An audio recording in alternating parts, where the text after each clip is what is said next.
उससे डील कैसे कर रहे हैं, हम उसको अटैक कर रहे हैं, हम प्रॉब्लम को अटैक कर रहे हैं, ठीक है। हम अवेयरनेस बढ़ा रहे हैं, हम रिसोर्सेज बढ़ा रहे हैं, समझ रहे हैं कि प्रॉब्लम क्या है, ठीक है। तो हम प्रॉब्लम सिमिलर सिचुएशन में हो सकता है कोई बिल्कुल भी स्ट्रेस फील ना करे या उससे बहुत अच्छे से deal. Hello everyone, welcome back to power within psychology, India's most trusted mentorship platform for psychology students. I am Sufi, your mentor at Power Within. As we all know कि boards पास आ रहे हैं और बहुत घबराहट हो रही है, कैसे डील करेंगे, MCQs, case studies, social reasons, right? But not to worry because we got you covered. Power Within specially boards के लिए लेके आया है RM4 बोर्ड्स। ये क्रैश कोर्स स्पेशली डिजाइन है बोर्ड्स के लिए, जिसमें हमें क्या क्या मिलेगा। क्रिएटिव चीट शीट्स मिलेंगी लास्ट मिनट रिविजन्स के लिए, 1-on-1 मेंटरशिप मिलेगा जिसमें आप एक्सपर्ट फैकल्टीज से, ये सारी हमारी जो फैकल्टीज हैं इनसे पर्सनली सेशन ले सकते हैं, एग्जाम की स्ट्रेटजी डिस्कस कर सकते हैं, एंड कोई भी प्रॉब्लम हो, एंजाइटी से डील नहीं हो रहा, कैसे क्वेश्चन सॉल्व करेंगे, कितना लिखना है, किस में कितना कैसे आएगा, वो सब हम डिस्कस कर सकते हैं। रिवीजन, हर एक यूनिट का रिवीजन जो है आप अपने हमारे साथ कर सकते हैं, एक्सपर्ट फैकल्टीज के साथ कर सकते हैं। हर एक यूनिट का रिवीजन मैराथन अवेलेबल होगा।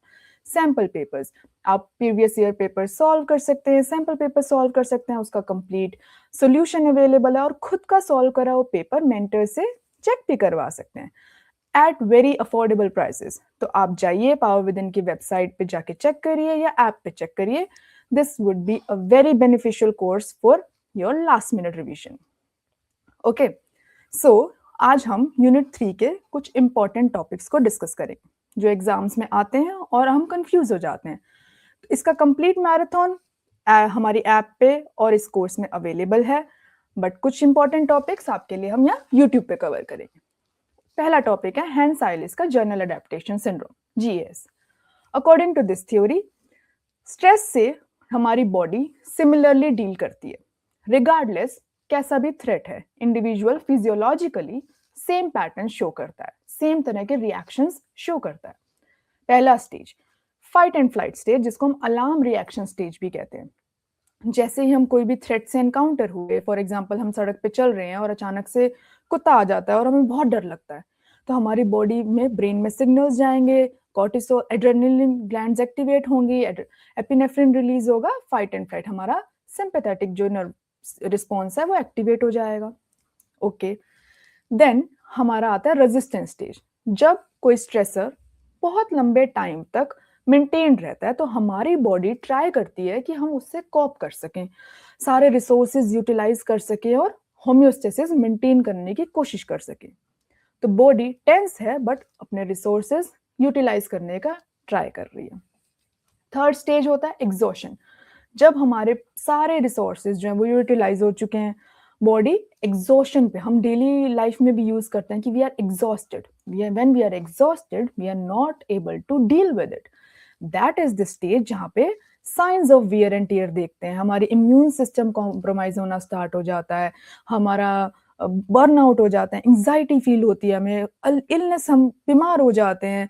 जैसे एग्जाम की टेंशन है, डील कर रहे हैं, ट्राई कर रहे हैं कि ये भी कर लें वो भी कर लें, बट इवेंचुअली एग्जाम में पैनिक हो गए, कुछ लिख नहीं पाए, तो that is the exhaustion stage. तो कौन कौन से 3 स्टेजेस हैं? Alarm reaction, resistance and exhaustion.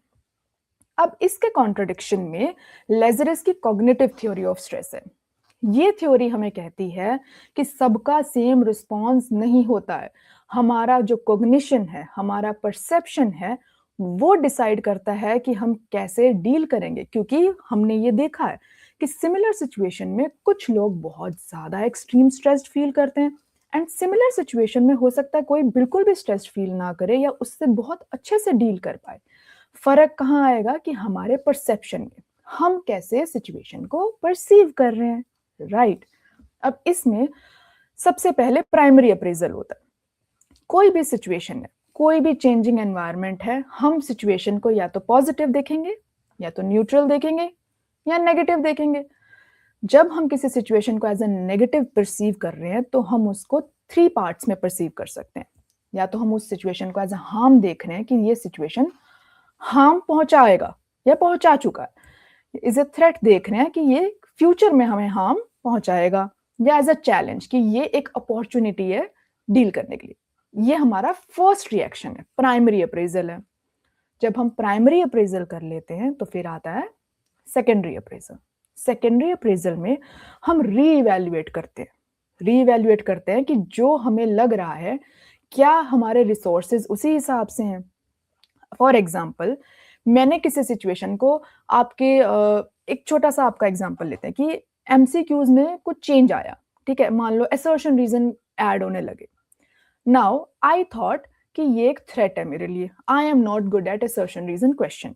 And for your information, अगर आपको भी असर्शन रीजन क्वेश्चन में डाउट है तो हम ऑलरेडी एक यूट्यूब वीडियो उसके टिप्स एंड ट्रिक्स के लिए अपलोड कर चुके हैं, ठीक है। आई परसीव दैट कि असर्शन रीजन मेरे लिए एक थ्रेट है, बट जब मैंने उसको सेकेंडरी अप्रेजल डाला, मैंने असेसमेंट किया, तो मुझे लगा कि नहीं यार, मैं तो बहुत अच्छे से डील कर सकती हूँ, मेरे पास तो रिसोर्सेज हैं, मेरे पास मेंटर्स हैं, मेरे पास पावर विद इन की वीडियोज हैं, I can deal with it. तो मैंने उसे एज अ सेकेंडरी अप्रेजल में I thought it as a challenge, this is an opportunity for me. तो जब हम सेकेंडरी अप्रेजल देखते हैं तो हम रीइवैल्यूएट करते हैं, रीअसेस करते हैं और अपने कोपिंग, अपने रिसोर्सेज को समझते हैं कि ये सफिशिएंट है या नहीं है। अब बहुत सारी चीज़ें अफेक्ट करती हैं कि हम किसी चीज़ को harm as a harm perceive कर रहे हैं या थ्रेट परसीव कर रहे हैं, एज अ चैलेंज परसीव कर रहे हैं। हमारे पास्ट एक्सपीरियंस कैसे रहे हैं, हमारा पर्सनैलिटी कैसा है। कुछ लोग होते हैं जो जल्दी पैनिक कर जाते हैं, उसे जल्दी नेगेटिव चीज़ें ज़्यादा सोचते हैं। मैं कितना, मुझे लग रहा है कि इस सिचुएशन में मेरा कंट्रोल कैसा है, मेरे पास क्या-क्या रिसोर्सेज अवेलेबल है। तो ये सारे फैक्टर्स इन्फ्लुएंस करेंगे कि हम किसी भी सिचुएशन को एज अ हार्म, थ्रेट या चैलेंज परसीव कर रहे हैं। Got it? Okay. Now third topic, stress resistant personality. क्या कोई ऐसी पर्सनालिटी है जो स्ट्रेस से रेजिस्टेंट है, जिसे कभी स्ट्रेस ना होता हो? ठीक है, ऐसा कभी नहीं होता। It's just how we deal with it. Suzanne C Kobasa ने एक ट्रेट के बारे में बात की, विच इज हार्डीनेस। हार्डनेस क्या है?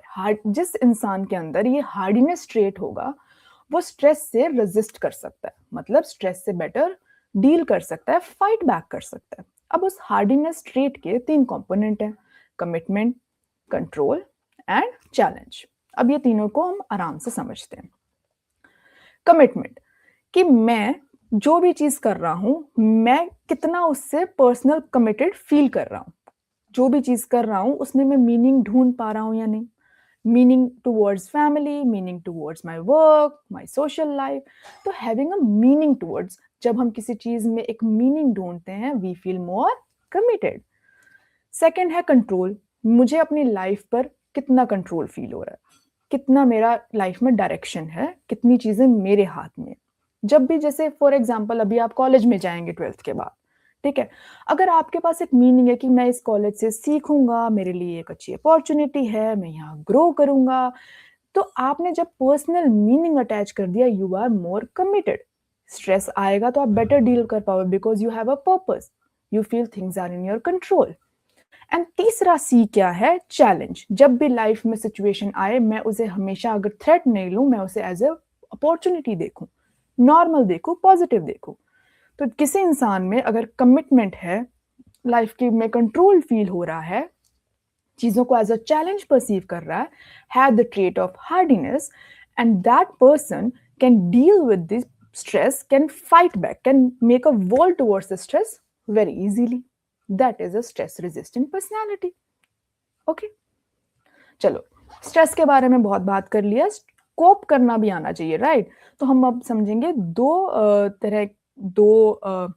लेजरस एंड फोकमैन का coping styles and Endler and Parker का। कोप करने के लिए लेजरस एंड फोकमैन कहते हैं 2 तरह से हम स्ट्रेस से कोप करते हैं, problem focused coping and emotion focused coping. Problem focused coping में जब भी कोई स्ट्रेस आता है, हम उससे डील कैसे कर रहे हैं? हम उसको अटैक कर रहे हैं, हम प्रॉब्लम को अटैक कर रहे हैं, ठीक है, हम अवेयरनेस बढ़ा रहे हैं, हम रिसोर्सेज बढ़ा रहे हैं, समझ रहे हैं कि प्रॉब्लम क्या है, ठीक है। तो हम प्रॉब्लम की तरह देख रहे हैं उसे और उसे सॉल्व करने की तरह देख रहे हैं। सेकेंड होता है इमोशन फोकस कोपिंग, ठीक है। कभी कभी कुछ स्ट्रेसेस ऐसे होते हैं जिनका कुछ डेफिनेटिव सोल्यूशन नहीं होता, राइट? वहाँ पे हम emotion focus we are just किसी के आगे वेंट आउट करना, अपने आप को डिस्ट्रैक्ट करना, थोड़ा रिलैक्स करने की कोशिश करना, अलग पर्सपेक्टिव से सोचने की कोशिश करना ताकि हम बेटर फील कर सके इस इमोशन फोकस कोपिंग। और दोनों में से कोई गलत नहीं है, बट हमें अवेयरनेस होना चाहिए कि किस सिचुएशन में कौन सा कोपिंग जो है would make a difference. For example, हम हर जगह इमोशन फोकस कोपिंग नहीं अप्लाई कर सकते। आपको कॉलेज में किसी सब्जेक्ट में प्रॉब्लम आ रही है एंड आप वापस आके हमेशा अपने आप को डिस्ट्रैक्ट कर रहे हैं या वेंट आउट करके ही कर रहे हैं, you are not solving the problem. Some situations में हमें प्रॉब्लम की तरफ हमें समझना होगा कि प्रॉब्लम क्या है, देन वहां पे प्रॉब्लम फोकस स्कोपिंग बेटर है। सिमिलरली एंडलर एंड पार्कर ने भी 3 तरह से कोपिंग के स्टाइल्स को, कोपिंग स्ट्रेटजीज को डिवाइड किया। Task oriented strategy, emotion oriented and avoidance. Task oriented हुआ similar to problem focus, information gather करना, क्या क्या अलग अलग सॉल्यूशन हो सकते हैं, पॉसिबल आउटकम हो सकते हैं, क्या चीज प्रायोरिटी पे है, प्लान करना, गैदर करना, प्रायोरिटाइज करना एंड एक्शन लेना। इमोशन ओरिएंटेड, वेंट आउट करना, प्रेजेंट मोमेंट में बस इमोशनली बेटर फील करना is the target. And avoidance, deny कर देना कि कोई प्रॉब्लम है, ठीक है, कॉन्शियसली सप्रेस करने की कोशिश करना, और या फिर डिनायल या distraction. Okay, so I hope you had a great time revising some of the important topics, and अगर आप complete chapter, सारे chapters की revision हमारे साथ करना चाहते हैं तो आप RM4 boards join करो and prepare for your boards together. Let's handle this together, right? Okay, have a great day.